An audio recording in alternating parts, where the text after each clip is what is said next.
Hoy, anong ginagawa mo? Pinaturo mo ko, may katasin ko sa sakit.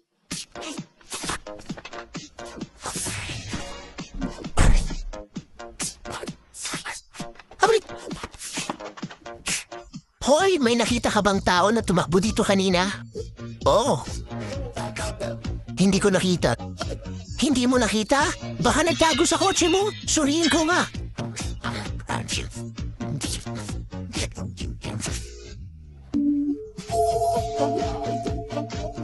Wala sa loob ng kotse. Sigurado nagtago siya sa ilalim ng steak. Halika, ito ang video na record ko. Buksan mo ang chong.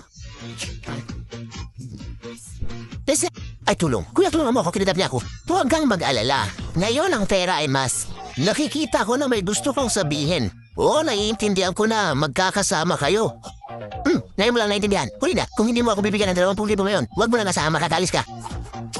Sige, ngayong nahuli niyo ako, aaminin ko na. Pero hindi sapat ang 2 pera, tatawag ako para magpadala ng pera dito.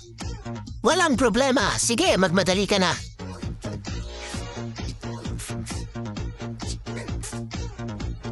Hoy, nakahuli na naman tayo ng malaking isda ngayon. Ang bilis tumating ng pera. 10,000, naging 20,000. Magaling ang pagkakagawa. Kuya, kanina nung sumakay ako sa kotse, naipit ang baywang ko. Pwede bang pagkatapos nito, mag-relax muna tayo? Lisa, okay. Sigurado ako magiging masaya kayo. Ha.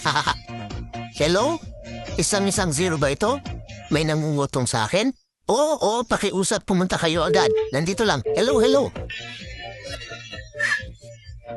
Kuya Lee, bakit ang tagal niya sa telepono? Tara.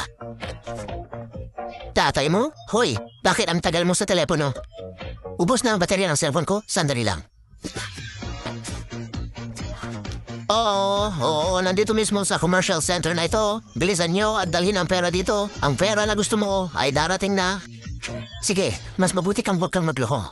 Ay, maganda itong power bank. Kuhanin ko ang power bank at may dalawa. Ay, kuya, anong tunog yan? Oo, kaya pala kanina pumunta ka para mag-report sa pulis. Pero kahit mag-report ka, hindi ako natapapot, may ebidensya ako. Ebidensya ba? Pasensya na, meron din ako.